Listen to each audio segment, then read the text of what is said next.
Welcome everybody to the first SciComm Lunch and Learn of 2021. Quickly, I'd just like to ask if you are not currently muted, please mute your computer so that we can all hear. My name is Jory Weintraub and I'm the Science Communication Director with the Duke Initiative for Science and Society, which is the host of the Lunch and Learn series. For people that are first timers to the series, we'd like to welcome you all and thank you for joining us. And for those of you who have participated in Lunch and Learn series in the past, we're happy to have you back.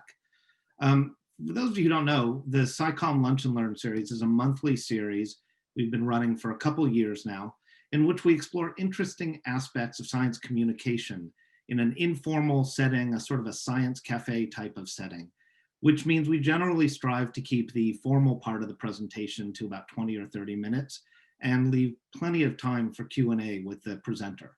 So if you do have questions as you're listening to today's presenter, I would encourage you to put them in the chat room so that we can try to get to as many of those questions as possible. We also invited you to submit questions in advance when you RSVP'd, and we got a lot of great questions there. So we certainly have more questions than I think we can get to, but we're going to try to get to as many of them as possible. But go ahead and feel free to put them in chat if you have some questions for our speaker today. I'll introduce today's speaker in a moment, but first I just want to give a little preview of the upcoming sessions for this semester's Lunch and Learn series. We've got a really exciting lineup of some very cool and different topics that we're going to be covering over the course of the semester. Next month, we're going to have a friend and colleague of mine, Dr. Brianna Pobiner, who is at the Smithsonian Natural History Museum, and she's going to be talking about communicating human evolution with the public. In March, we're going to have a colleague of mine by the name of Sarah Kabilka. Sarah is a former TV meteorologist and currently a science communication trainer and consultant. And she's got a really exciting talk lined up. It's called "Do I Need an Umbrella? Lessons on Communicating Scientific Uncertainty from TV Weather Forecasting." And then we'll finish off the spring series with a presentation by another colleague of mine, Bradley Alf from North Carolina State University. Bradley is an evolutionary biologist and a poet, and his session will be called "Science Sonnets, the Poetry of Good SciComm." I've pasted all of that information into the chat room, so if you scroll to the top of the chat room, you'll see the dates and the names of the speakers, as well as the link for the SciComm Lunch and Learn series website, so you can go and sign up for any of these events. Okay, so today we are starting off the spring series with a really timely and relevant session entitled "A Year of Lies, Looking Back on a Year of COVID-19 Misinformation."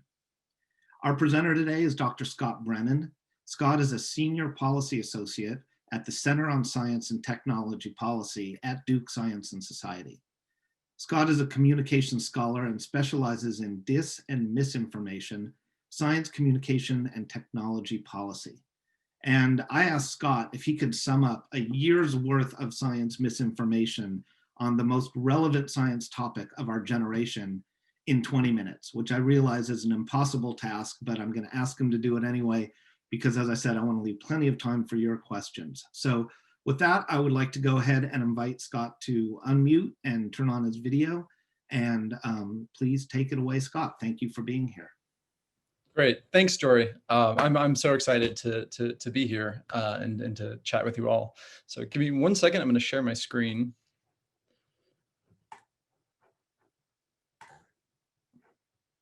Okay, great. Is that all good? Can you hear me? Cool. So on March 8th last year, I received this email about the coronavirus from my dad, and he wrote, "I just got this from a friend. It's worth reading." The email claims to be from a friend's brother-in-law, living in China, and it says, "Tom's a retired dentist, currently dealing with cancer. I trust his medical judgment." Right, which is a side note. This itself is a pretty interesting statement about the types of expertise that matter here. But the email also provides 10 ways to treat or prevent COVID, and then describes 4 symptoms of COVID to help you identify if you have it. Now, I'd wager that some of you actually recognize this email. You see, my dad wasn't the only one to share this. It has, in fact, been spread all over the world, where it's more often described as being advice from someone's uncle. rather than a friend's brother-in-law. But it also has been debunked by a number of different fact checkers, including Snopes and the British-based outlet Full Fact. And both outlets observe that a lot of the claims here may seem reasonable, but are either a little bit off, or they include details that are not actually, based in fact or on any sort of scientific evidence. So, for example, it includes the, very reasonable suggestion to wash your hands frequently, which is number 8. But it also includes statements like number 3. The new virus is not heat resistant and will be killed by a temperature of just 26 or 27 degrees. That's Celsius. It hates the sun. Right. So, well, we know that heat does kill the virus. Certainly 27 degrees Celsius, which is quite a bit cooler than body temperature, is not hot enough to kill the virus. So I've chosen this example not only to poke a little bit of fun at my dad, but also because this shows something about the form that misinformation often takes in being a sort of twisting or reconfiguring of true or factual content. But it also shows something of the scale of the problem. Right? For a year now, information and discussion about COVID-19 has been everywhere, in news, on social media, and in email correspondence with family members. And as news and information about the pandemic has completely saturated our lives, so has misinformation about it. So back in February, the WHO began referring to an infodemic, right, which they said is an overabundance of information, some accurate, some not, that makes it hard for people to find trustworthy sources and reliable guidance when they need it. And while we have dealt with COVID misinformation throughout the pandemic, the misinformation about COVID today looks pretty different than it did back in February, at least in terms of the sorts of claims that predominate. Now, in the next 20, 30 minutes, I'm going to try and do 2 things. I'm going to talk about 3 different research studies that I led that investigated different aspects of COVID misinformation over the past year. And I'm also going to try and sort of update and contextualize those findings in a little bit of other research. And my hope is, as Joy said, to offer something of a broader picture about what we know about COVID misinformation and what we still don't. Okay, so here's a bit of a roadmap for some of the topics that I'm going to be talking about. So I'm going to talk about the scale of the problem of misinformation, the sorts of claims that are made, the format that they often take, the role of visuals or visual content in that misinformation, the sources, where it comes from sharing it, the responses by platforms, and then the responses to the responses. And the findings that I'm going to talk about all come from, as I said, 3 projects that I actually completed in my previous position, which was leading research for the Oxford Martin Program on Misinformation, Science, and Media, which is a joint project between the Reuters Institute for the Study of Journalism and the Oxford Internet Institute at the University of Oxford. And I should say I had co-authors on all these projects: Felix Simon, Rasmus Nielsen, and Phil Howard. All right, so one of the most basic things that we can want to know about misinformation is simply, how much is out there. But the thing is, it's really hard to measure this, right? You need to have access to reliable data from across platforms, but also from other media, right? TV, radio, podcast, news. Some of that is really difficult to have access to. You have to be able to reliably distinguish between what is true and what is false, to recognize variations in claims. But you also have to deal with the fact that, before anything is actually seen by users, platforms are already mediating that content, choosing what to prioritize and what to exclude. So with all of that in mind, last year, in early April, we decided to look at the total number of fact checks about COVID-19 as a very, very rough and imperfect indicator of the total amount of misinformation out there. And as you can imagine, we saw this huge increase from January to March, about a 900% increase. Now, while there are very serious limitations to this data, it aligns with findings from other studies and other kind of news reporting out there. And which is to say, there's been a ton of misinformation about COVID. And I'll say, not only through March, but through the rest of the year. I think we all can sort of agree to that. All right, so we know that at a bare minimum, there's been a lot of it. But, what about what that misinformation says? What about the sorts of claims that are made? So also back in April, we gathered this sample of misinformation and we coded it for the subjects of the claims that were made in it. And this is what we found. Now, there's a lot to say here, and maybe we can come back to it in questions if you want, but I really just want to focus on this first bar on the far left. And I'll say this is probably the most surprising finding of this piece, that the most common claim had to do with the actions and policies of public authorities, including governments or international organizations like the WHO or the UN. Okay. And this sort of thing, these sort of claims include things like this post on Facebook from March 14th that's not only impersonated the Florida Department of Health, but claimed that there was a lockdown when there wasn't, or this piece about the Chinese government supposedly enacting a policy of killing patients to prevent the spread of the virus. Now, the fact that so many pieces in the sample contain these sorts of claims suggests to us that in the early days of the pandemic, public authorities often did not succeed in providing clear, useful, and trusted information. In the absence of that sort of information, misinformation about these topics often kind of fills in the gaps in public discussion. But it also underscores the sort of broader crisis of trust in public institutions that has been very, very well documented, but animates in a lot of different ways sort of a large amount of the misinformation about the actions of these public authorities.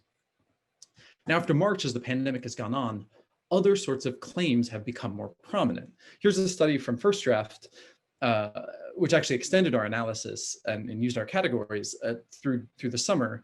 And it found that claims about community spread and impact and medical advice and issues began to sort of outpace those about public authorities, at least by the summer. And of course, right, this was when there was all this sort of increasing discussion about mask wearing, and rejection of mask wearing. More recently, of course, we are seeing, a real predominance of claims about vaccines, as you might imagine, right, as that's how public conversation is shifting, right? Like this event, which is still up on YouTube and brought together a real who's who of anti-vaxxers. Right. Again, the point, though, is that, as public discussion about the virus has evolved, so has misinformation about it. Okay, so we know that there's a lot of it, and we know very, very, briefly at least, what some of the claims look like and how they've evolved. But what does it look like in terms of the formats that it takes? Now, there are two things that I want to flag here. The first, as I already mentioned at the beginning, much misinformation is what we call kind of reconfigured content. And in fact, we found that as much as 60% was reconfigured rather than being wholly fabricated. A good example of this is of course that piece that I began with, where each of those recommendations is just a little bit off. But it also includes pieces like this that show a picture or a video and claim it's something that it's not. So here's an image that was shared very widely, claims to be showing victims of the virus being buried in mass graves. What the image doesn't show, however, is Matt Damon or Kate Winslet standing off screen. Right? This is actually a still from the movie Contagion. And notably, though, I'll say that our data do show that reconfigured content had, on the whole, sort of significantly greater engagement on social media than wholly fabricated content, suggesting that, people may find the sort of reconfigured content kind of more believable and now, also say that, this is not only true for COVID misinformation. Often misinformation has some sort of element of truth in it, and is that sort of twisting or mislabeling of content. Now, the second thing about formats that I want to say is that we saw a small amount of manipulated content that involves videos or images that had been altered. It was a small number, it was about 6% of our sample. And recently, as I'm sure you all know, there's been a great deal of concern about deepfakes and other AI-based means of manipulating video in frankly, really scary ways. But all of the manipulated content that we saw used really simple photo and video editing techniques that have existed, as long as there have been video in photographs. What the folks at Data and Society call cheap fakes, not deep fakes. And so here's an example I'm going to share. It's a video, and just see if you can identify how it's been modified.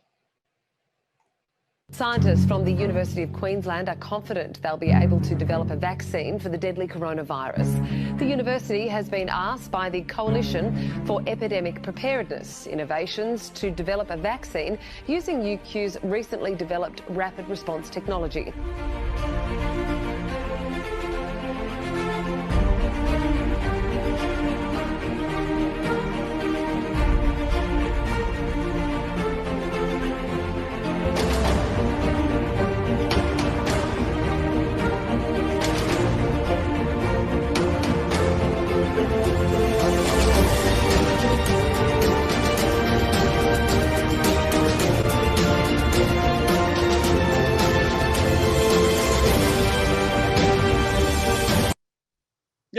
So it turns out, right, all these social distancing efforts, right, and all that vaccine business is not necessary, right? I guess bananas hold the answer to the pandemic. So the creators seem to have spliced together this Australian news segment with other assorted clips. Now, why they would do this, I frankly have no clue. But the point is that the video is indicative of the type of manipulated content that we saw, right? It's quite a bit simpler than we might have guessed. And it suggests that at least as of yet, these AI-based tools are still pretty rare. All right, so Scientists. A lot of the examples that I've shared have pretty stark imagery, and indeed, kind of much of the misinformation out there does include images. But more in the examples that I've already shared, we can already see several different sort of functions that visuals are serving in pieces of misinformation. Now, in another article that we published, among other things, we identified kind of 3 different functions that images serve in pieces of misinformation. So first, we saw images used to illustrate and selectively emphasize arguments and claims. Sometimes this is in really mundane ways, right? You have a claim about cigarettes, and you have a picture of a cigarette. But this can also sort of help frame claims in certain ways. So here's another image from the Philippines, and it's part of a claim that a Chinese national was was spreading COVID, and the sort of washed out picture, it was like a mugshot, and it helps frame the sort of xenophobia, right, in which foreigners are these criminals intentionally spreading the virus.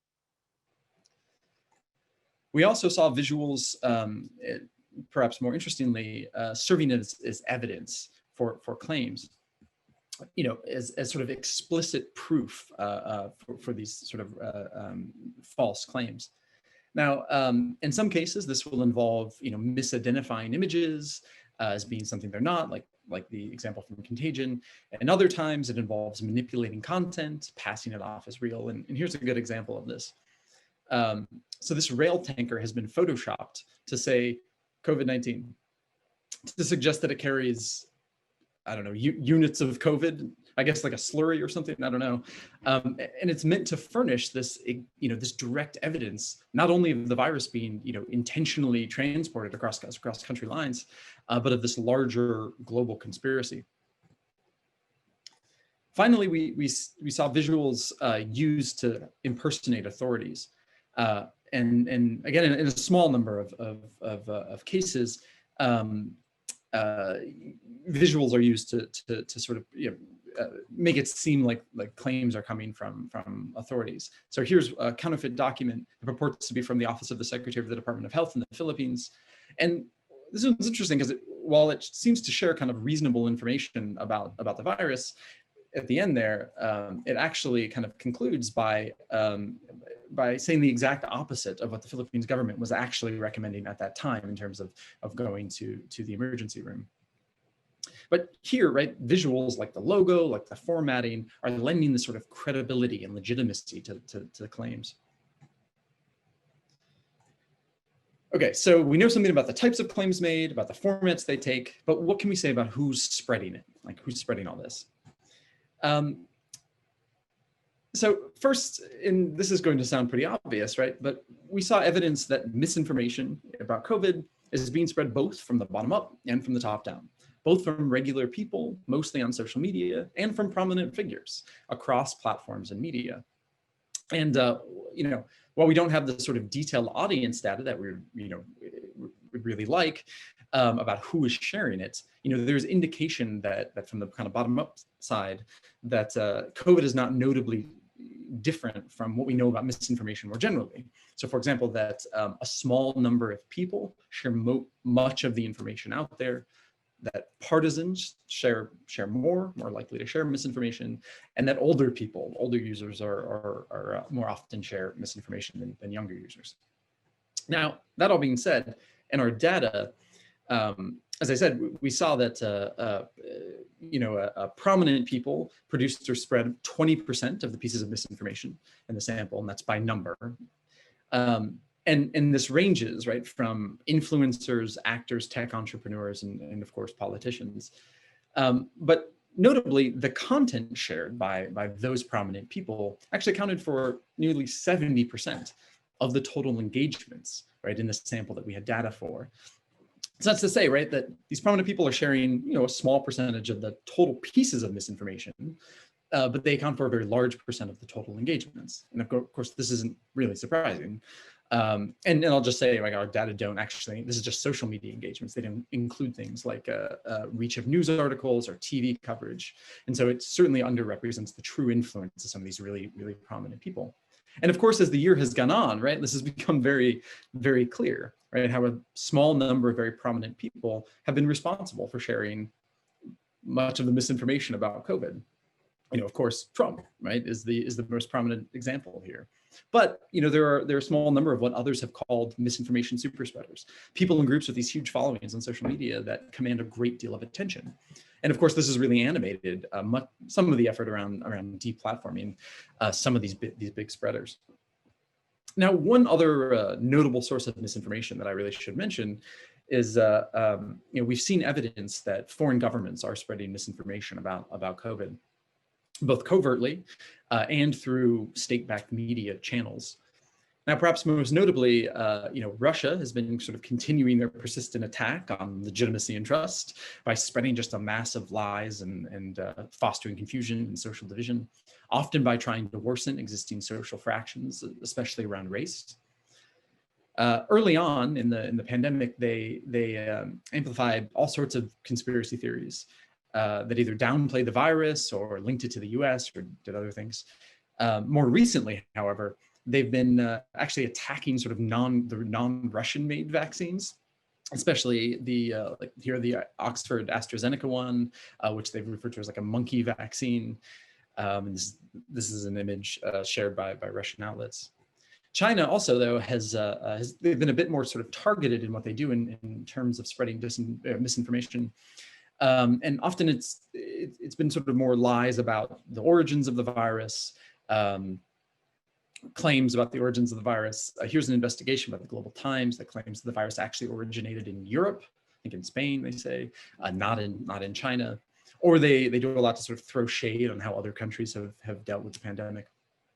Now, I'll just say one analysis from the Oxford Internet Institute actually found that misinformation from state-backed channels in China, in Iran, Russia, and Turkey actually had significantly more engagements than sort of comparable, more mainstream media in those countries. So we know that this sort of content is actually getting a pretty good traction.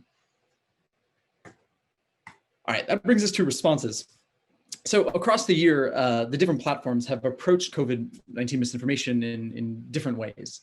And the interventions that they've taken have really kind of evolved throughout the year. And I don't have time to chart them all, and it would be kind of a long, somewhat tedious story. But I will just say that the sort of trajectory over the year has been a sort of a ramping up of action against COVID misinformation, deranking, labeling, removing, deplatforming. Facebook has drawn a great deal of attention for how they have and have not dealt with COVID misinformation. And I do just want to take a minute to talk about what is sort of one of the cornerstones of their approach. That's the Facebook fact-checking partnership. So a few years ago, Facebook began partnering with independent fact-checking outlets around the world. Basically, these outlets are given money and access to a special dashboard, Facebook dashboard, where they can see posts and claims kind of circulating widely. And early in the pandemic, Facebook began integrating these fact checks about COVID-19 into the platform, both labeling content as false, as you can see on the right up there, but also deranking it. And I think it's really important to sort of recognize that a lot of what the platforms have been doing goes on behind the scenes, where we can't actually see it in terms of how they derank and deprioritize content in feeds or in search. Now, the real reason I bring this up is to lead into the final section. And that looks at how users have responded to the responses by platforms. And this project was very simple. It asks about the experience of being content moderated on the basis of fact checks on Facebook. And it starts with this really simple question. How does it feel to be fact checked? And so what I did is I completed a series of semi-structured interviews with people from 8 countries whose content about COVID had been specifically fact-checked by independent fact checkers and then labeled or removed by Facebook. And I identified them by working backwards, and I'm happy to sort of talk in the Q&A about how I track these people down. But I should say it wasn't easy, and the people who I ultimately convinced to be interviewed do not in any way represent like a or they're no way like a representative sample. They're mostly white, male, and right-wing politically. But even more importantly, right, like, they were people who had very strong opinions about being fact-checked and actioned. That being said, like, despite not being a representative sample, it still tells us something really important about the sorts of experiences people have with content moderation. So as I said, right, for the most part, being fact-checked kind of motivated an emotional response in informants, right? And here are some of the ways that people described feeling, right? It's to say that many felt provoked. And I'm just going to highlight two other quotes. One told me, it's almost like a badge of honor to get fact-checked. Right? It's a badge of honor to be fact-checked because they felt fact-checkers were part of the problem. Right? They were part of the same mainstream media and institutions that they reject. Right? It's a badge of honor because they're not ignored. Right? They're successful enough to warrant attention, even if it's a refutation. Right? The second quote, but when someone attempts to cover our mouth in attempts to silence you, that is the best time to scream. Right? It's a similar sentiment. But what they meant is that, they're encouraged after being fact-checked to share more, right, rather than sharing less. Now, as you can see, right, most of the people I spoke with ultimately rejected the fact check, of their content. But to understand sort of, why they did, we have to look a little bit deeper. And most of the people that I interviewed sort of articulated a set of kind of folk theories or understandings or explanations about fact-checking and content moderation that help to explain why they reacted how they did. And these tend to have sort of two underlying threads. First, that fact-checking is opaque, right? So for many, much about content moderation and fact-checking remains really unclear. First, like, who's doing it, right? And so, for example, many don't understand that Facebook and fact checkers are different, and they often confuse the two and think that they are being fact checked by Facebook, right? And of course, right, it's worth pointing out, right, that Facebook's whole model of hinges on the difference between the two, on the distance that they can have between independent fact checkers making the determination of what is true and what is false, and the platform, right? But this is a distinction that very few people seem to actually understand. But this opacity is also in terms of what they're doing and why, what Facebook is doing and why. And many of the people I spoke to had all sorts of ideas and theories about actions that Facebook was supposedly taking, shadow banning, where someone's distribution is cut off, your posts effectively disappear from feeds, Facebook jail, which is like what they call a temporary ban. And the thing is, Facebook is not very clear about these actions, when they're doing them, why they're doing them. And so people kind of come up with all sorts of guesses about what they're doing, right? But they're guesses that often assume the worst or have all sorts of other kind of like built-in stuff there. So here's another example. I think it illustrates that pretty well. So Facebook now lets page admins access this page quality feature for pages that you manage. And this was intended to offer more transparency to the whole process. So here's a screenshot of the page quality page for one of my informants. And he kind of walked me through his understanding of this. And when he did so, he kind of communicated a number of different assumptions about how this all works.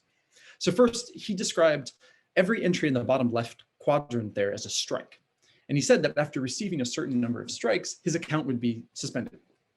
Second, he said, they've given me 2 strikes per post, which is to say that every entry there counts as a strike.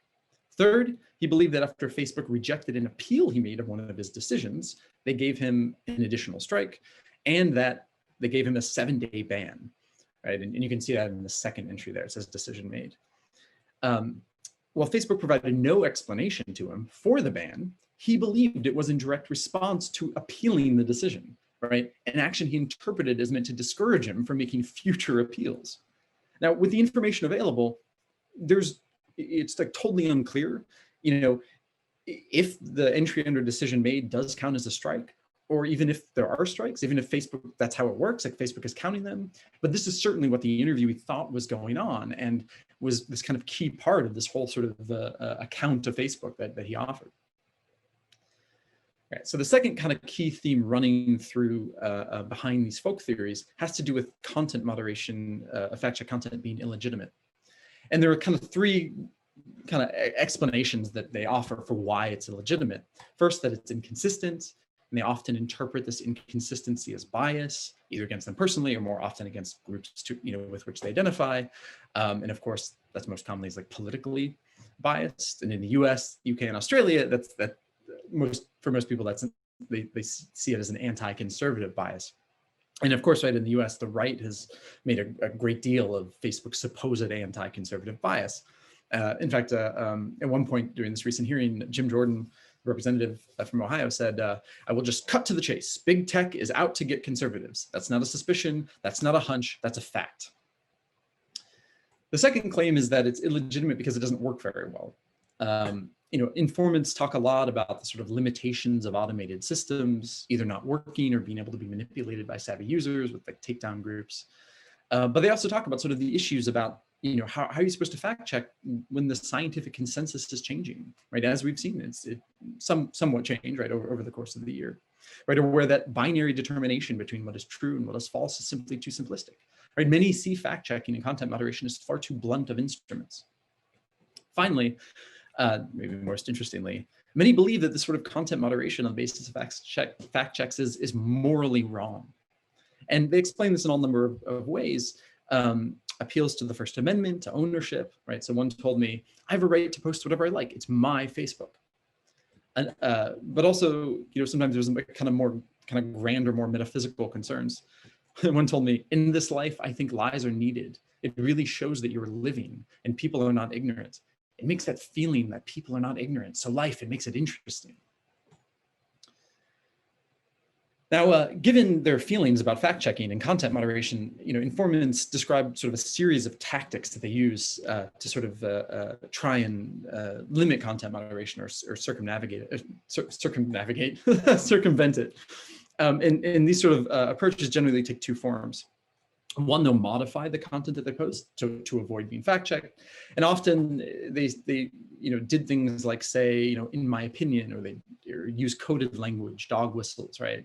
Otherwise trying to qualify what they said. And here's a funny example. This is a manipulated image of the Gates Foundation headquarters. It doesn't actually say Center for Global Human Population Reduction. But when the informant posted this, he wrote at the top, right, this is a simulated yet true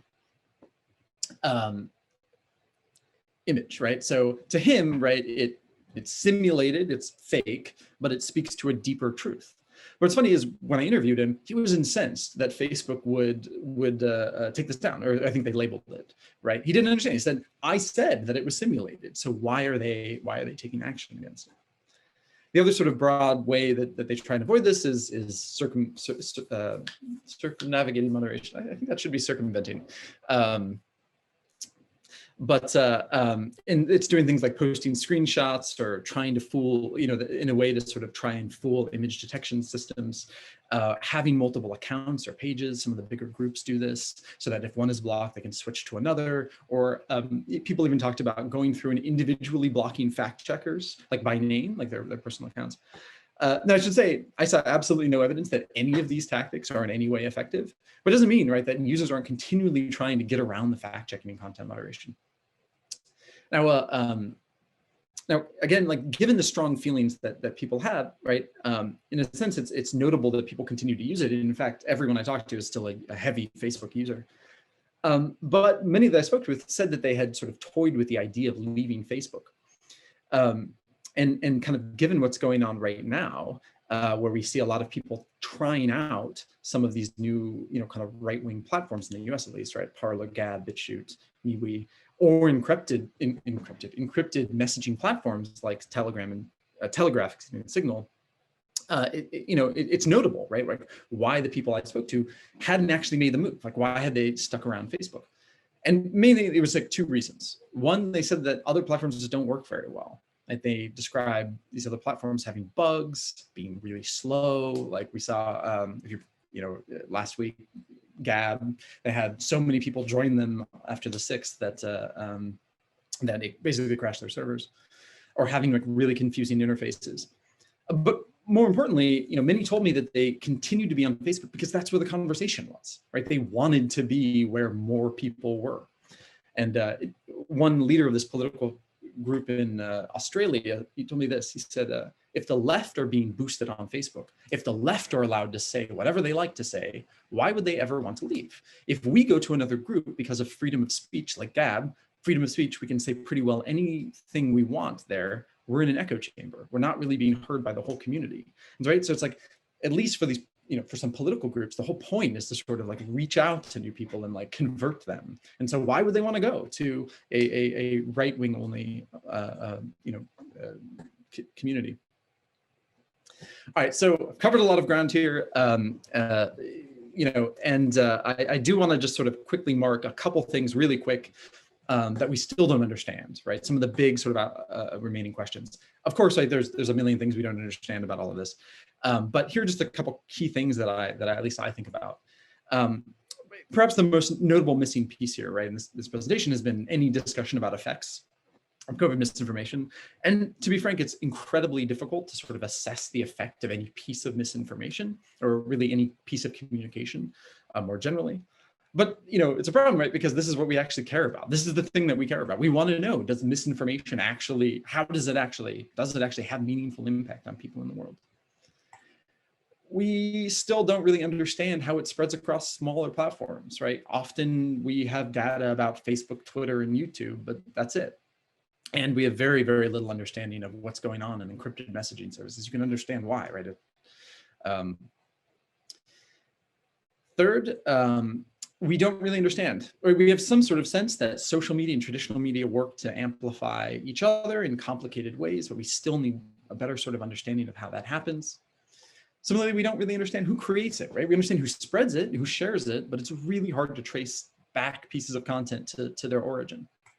And finally, we might know something about who spreads it, how it spreads. We still know so little about, what or how it is meaningful to people in their actual lives.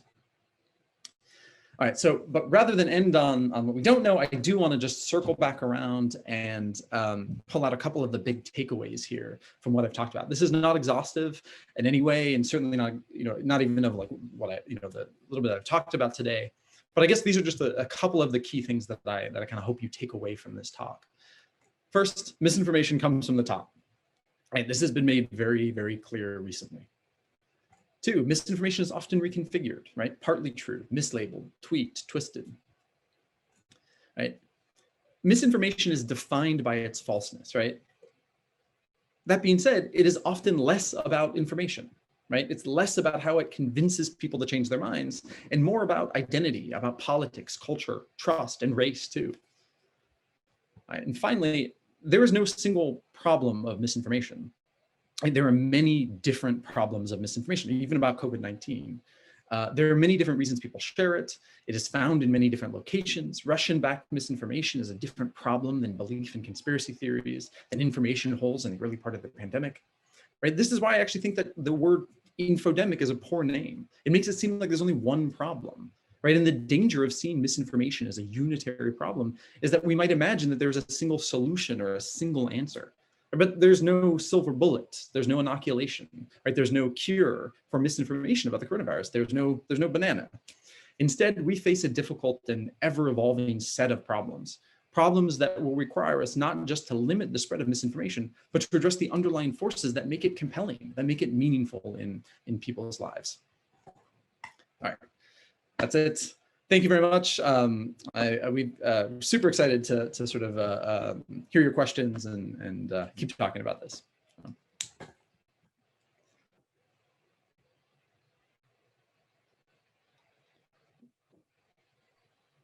All right, I was having trouble unmuting there, but I believe you can hear me now, Scott. I am unmuted. Yeah, I can. All right, Scott, that was terrific. Thank you so much for that. I wish that instead of limiting you to 20 to 30 minutes, I had a day or two to listen to you talk about all the work you've done, because it's really terrific. And there are a lot of great questions, that a lot of conversation in the chat, as well as a lot of great questions that have been submitted, including the pre-submissions.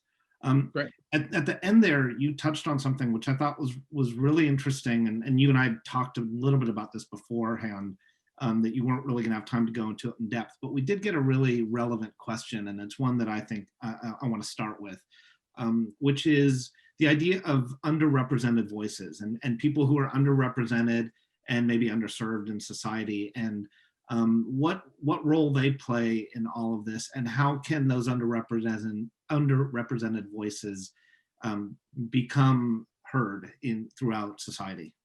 Yeah, I mean that's a great question. I mean, we need to talk a little bit about this. You know, I don't have any easy answer for this, but why I think this is a great kind of question to start with is, you know, I think we do really need to recognize, you know, the role that sort of race plays in COVID misinformation, or just kind of misinformation more broadly, right? We I think should have learned this lesson very clearly in 2016 with the IRA, the Russian efforts and to produce campaign misinformation. Right, we saw how a big part of their strategy was about stoking, you know, racial divides. And but we also see this in domestic misinformation, right, spread by political actors, right, about COVID or not, right? How much of it is about race and racial divisions. And you know, at the same time, right, I think we need to recognize that like virus impacts different communities differently, and or the way that you know, people have different reasons for believing in misinformation, right? Or you know, now you know, everyone's really talking about vaccine hesitancy with good reason, but you know, there's you know, honestly, African Americans in this country have a very good reason to be sort of mistrustful of the medical establishment, you know, given the last 400 years and the continuing, you know, shocking disparity in health outcomes in this country. And so we have to sort of pay attention to the role that race plays in all of this if we want to sort of make any kind of meaningful, you know, kind of interventions. Now, I know that was actually the question. Like, I've just set up the question. Now the question is like, what do we do about it? And you know, unfortunately, I think a lot of the questions they're going to be asked, I'm going to say the same thing, which is like, I don't know yet. You know, we need to work on it. But I will say that, you know, and I'm sure we're going to talk about this in the next few questions, but like any sort of interventions, I feel comfortable saying that they need to be, you know, specific and contextual and coming from a good understanding of, you know, why people believe what they do and like why they buy into misinformation. And so, you know, I think yeah. So I'll stop talking there. Right. Yeah. It's a lead question, and one that there's obviously no simple or easy answer to, but a very important one. You know, I think the elephant in the room, the GOP elephant in the room today, is that today is the last full day of the Trump administration, and Biden comes in tomorrow, and things presumably are going to change in lots of ways. Our colleague Misha Angris put a question in chat, which actually is representative of a lot of similar questions that we received in advance. And Misha asks, we know the deficit model doesn't work.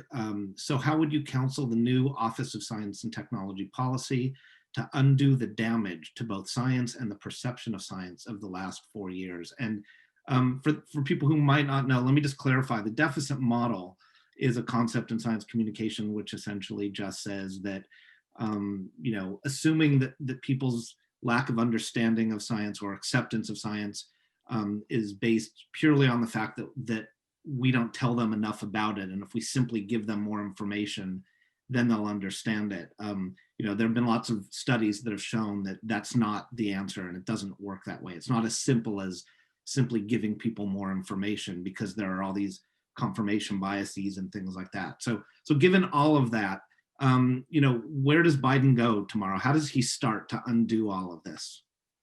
Yeah, that's a great question. So first, I think we should back up a little bit. So, you know, the data we have, again, is always like imperfect, but you know, there's actually been some interesting study that scientists have actually fared kind of well in the pandemic. And you know, so where I used to be, you know, Reuters Institute, they did a series of surveys, and they tracked the way that, you know, trust in like news and social platforms has just gone into the toilet.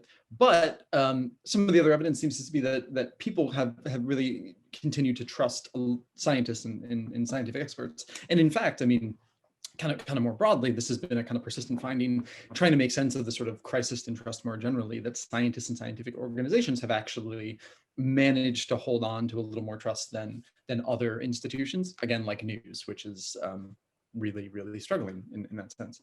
And so I don't want, I think we need to recognize that there's something good here, right? Which is that it's not we're seeing a sort of like wholesale like loss of faith in science, and I think the other side of that is as you pointed out, right, like the elephant in the room, like it's politics. Like we can't ignore that, and we can't pretend that isn't happening, and we can't pretend that like there isn't a huge difference between the different sides of the political spectrum on do they believe in science, or are they willing to trust the advice of scientists, and are they not?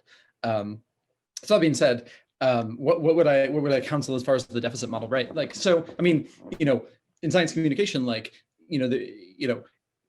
recognizing that the deficit model like isn't a particularly like great way of accomplishing anything, right? There's been a huge effort over the past 20 years to sort of come up with different ways of doing sort of engagement in different ways, and so there's a huge literature out there on better ways of connecting with audiences, or whether that's sort of bringing them into the communication process and making it sort of more actual of a conversation, or actually trying to rely on people to share their own sort of understanding and expertise. So I think that's certainly a good place to start. But I say like I mean certainly the deficit model seems to sort of be hanging on like in certain corners, and people, I mean, you've seen a lot of that in the pandemic, right? It's like, well, we just need to dump out better information.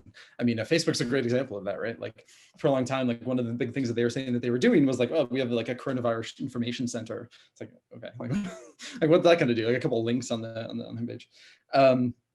So I think I don't know. I guess I would advise them to go talk to people who are smarter than me and who have been studying this.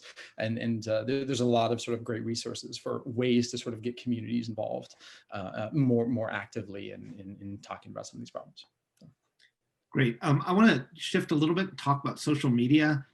There's been a lot of conversation just in the chat about Parler, and there were several questions submitted in advance having to do with the notion that social media has been one of the major sources of misinformation and disinformation.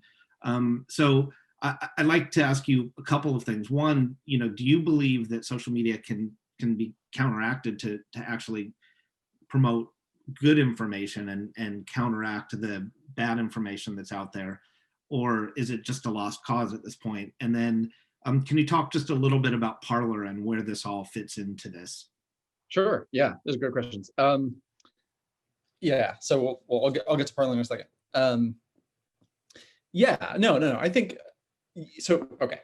Yes, social media has been a huge part of this. Like, there's no denying that. And yes, I will say, like, I think we do a disservice to sort of ignore like misinformation offline too. And I think, I think where the sort of research is going now is looking at the ways that social media and offline media kind of complement each other and amplify each other. So I think we need to sort of recognize that, it's not only that Trump is tweeting, but it's also that news is reporting on his tweets, like their news constantly, right? So it's like, that being said, yes, like there can be no denying that like social media has played a huge role in this. And I think that the thing to realize is like nothing happens by chance on social media, right? Like every decision that they've made, everything that happens is a product of a choice. It's a product of an algorithm. So when Facebook serves you a piece of junk content, they're doing that for a reason. They've made a choice about what to prioritize.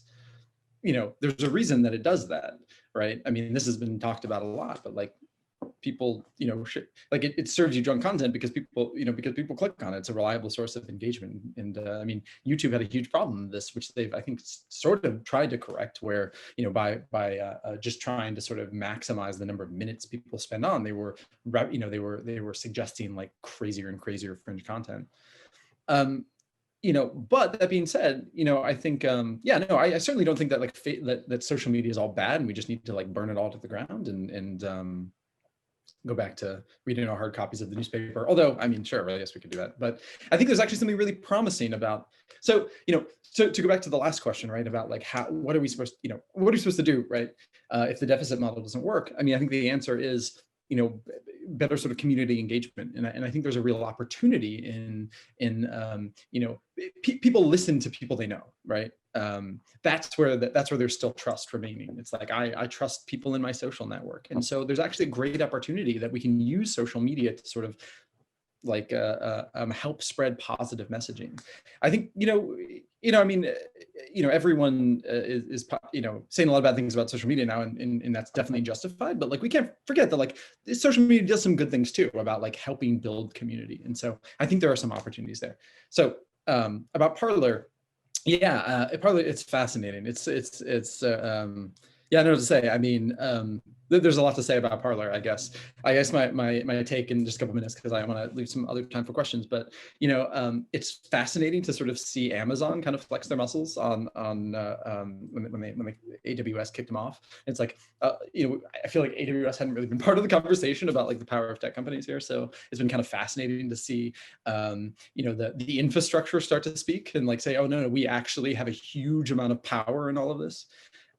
Yeah, I mean, Parler has been and is continued to be a cesspit for a lot of really problematic content. Well, I should say a lot of problematic content, and some of it that is maybe objectionable, but should be allowed. I don't know. I mean, the question of like, should an entire app be forbidden because there's a problematic content on it? I don't know. These are really difficult questions. So I'll. Along those lines, and going back to your comment a minute ago, but maybe we should just hand out newspapers instead, as a more reliable, trusted source. I just want to editorialize and say that Andy Borowitz, who probably many of you are familiar with, who writes political satire for The New Yorker, he put out a great thing when Trump was banned from Twitter. His fake news headline that Borowitz put out was that Trump was having Donald Jr. and Eric walk around DC handing out paper printed hard copies of all of his tweets. So, I don't think we can trust paper any more than we can trust electronic media these days. Yeah. So, well, and of course, like misinformation is not new, right? It's not digital. Like there's been misinformation for a long time, and exactly. So the problem. Yeah. So I want to get to more chat questions. My friend Lenora Crabtree is here. Hello, Lenora. Nice to see you. And Lenora asks the following. Thank you for clarifying that distrust of science and denial of facts are two different things. Beyond simply recognizing this difference, can you expand more on how science communicators might approach these challenges differently? Yeah.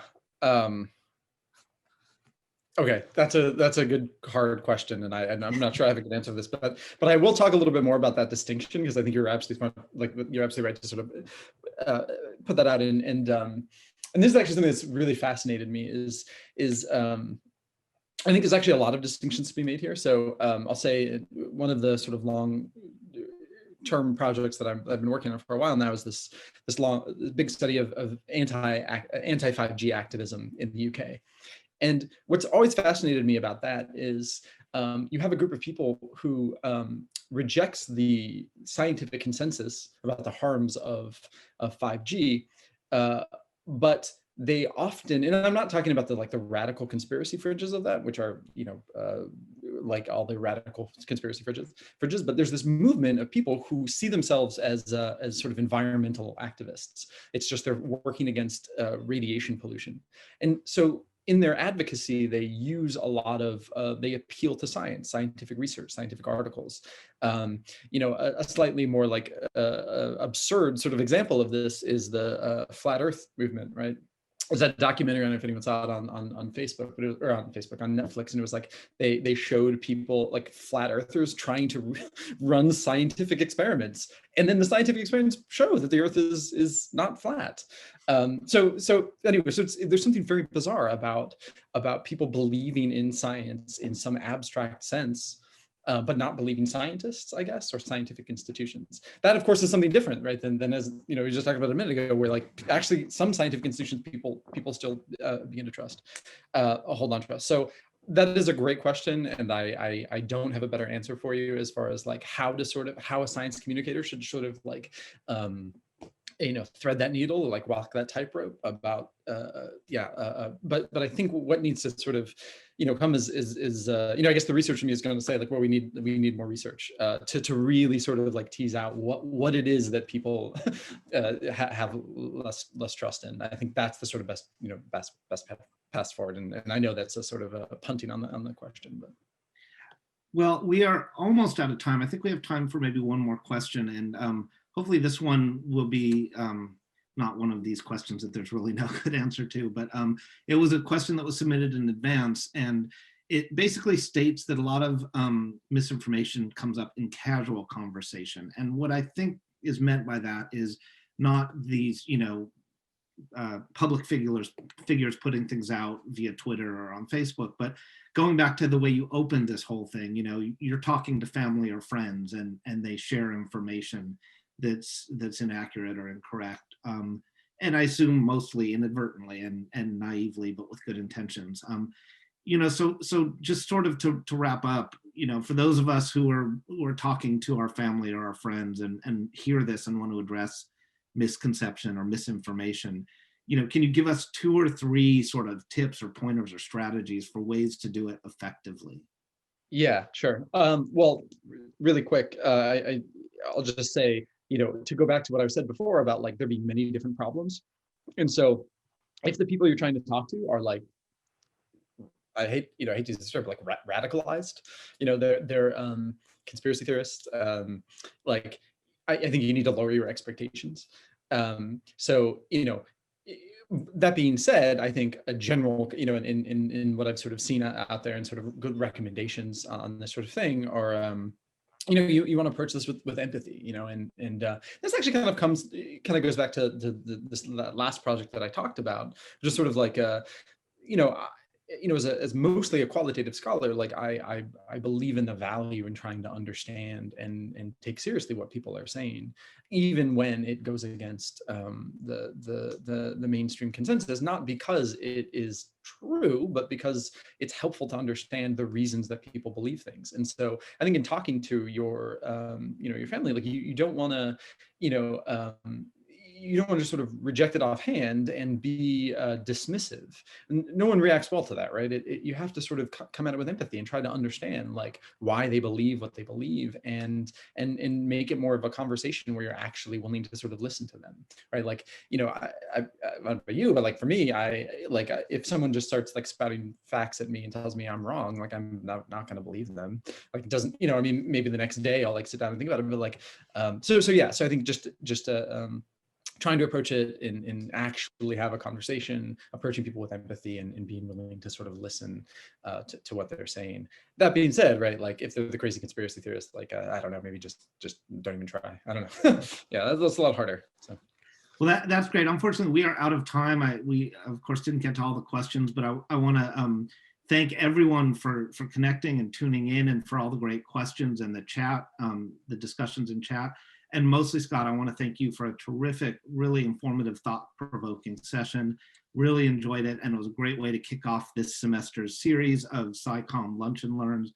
Just a reminder, if you look in chat, we've got a whole great series lined up for the semester. Next month, we'll be talking about human evolution. In March, we'll be talking about communicating scientific uncertainty in weather and the weather reports. And then we will finish the series in April with a really fun session on science and poetry. So thank you again, Scott. Thanks to all of you for tuning in, and we hope to see you next month. Thanks so much.